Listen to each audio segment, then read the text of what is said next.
السلام علیکم، میرا نام ہے عبید الرحمن اور میں آپ کو اردو اسٹیک میں خوش آمدید کہتا ہوں۔ دوستو، میں آج آپ کے لیے لایا ہوں ایک انتہائی دلچسپ ویڈیو، جس میں آپ کو بتاؤں گا چھینک کے بارے میں حیرت انگیز معلومات۔ ہمارے چینل کو سبسکرائب کرنے کا شکریہ۔ اگر آپ نے ہمارے چینل کو سبسکرائب نہیں کیا تو آپ ہمارے چینل کو سبسکرائب کریں تاکہ آپ کو ہماری آنے والی ہر نئی ویڈیو کے بارے میں پتہ چلتا رہے۔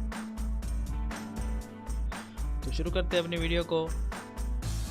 چھینک آنا انسانی جسم کے لیے انتہائی اہمیت کا حامل ہے۔ تفصیلات کے مطابق جدید تحقیق میں یہ بات سامنے آئی ہے کہ جب ہم چھینک لیتے ہیں تو ناک کے اندر موجود بیکٹیریا اور وائرس باہر نکلتے ہیں اور ہمارا جسم جراثیم سے پاک ہو جاتا ہے۔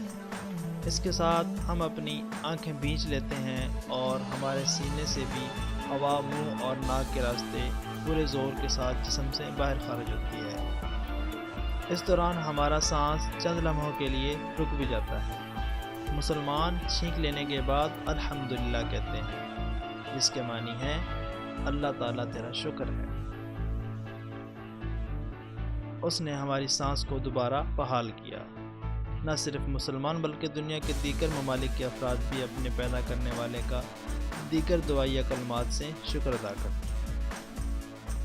چھینک کے بارے میں چند انتہائی دلچسپ باتیں۔ وہ یہ ہے کہ ہم سونے کے دوران چھینک نہیں مارتے۔ سائنسدانوں کا کہنا ہے کہ اگر چھینک آئے تو اسے ہرگز روکنا نہیں چاہیے، کیونکہ اس طرح خون اور دماغ کی شریانوں پر دباؤ آئے گا جو انسانی صحت کے لیے نقصان دہ ہے۔ کسی کو الرجی ہو یا کوئی چیز جیسے کیڑا ناک میں چلے جانے پر ہمارا جسم اس سے فوری نجات کے لیے چھینک کا سہارا لیتا ہے۔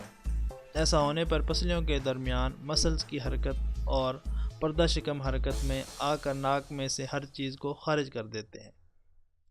بنیادی طور پر یہ ایک خود کار اور انسان کے کنٹرول سے باہر رد عمل ہے، جو کہ سانس کی نالی کھلی رکھنے کے لیے ہے۔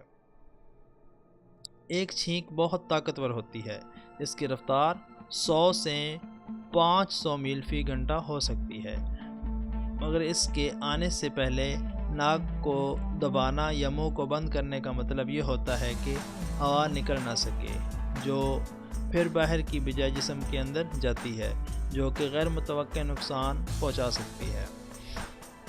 یہ دعویٰ امریکہ میں ہونے والی ایک طبی تحقیق میں سامنے آیا۔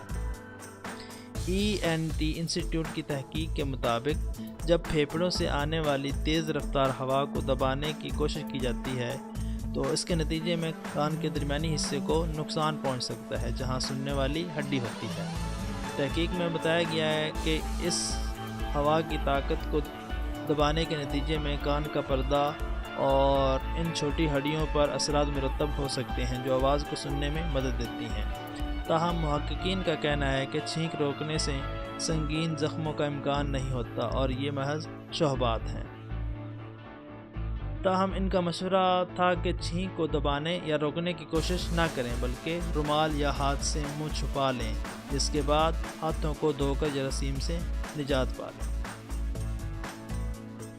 امید کرتا ہوں کہ آپ کو میری یہ ویڈیو بہت پسند آئی ہوگی۔ اس کو اپنے دوستوں کے ساتھ شیئر کریں، کمنٹ کریں اور ہمارے اس چینل کو سبسکرائب کرنا مت بھولیں۔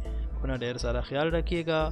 ملتے ہیں اگلے ویڈیو میں، تب تک کے لیے اللہ حافظ۔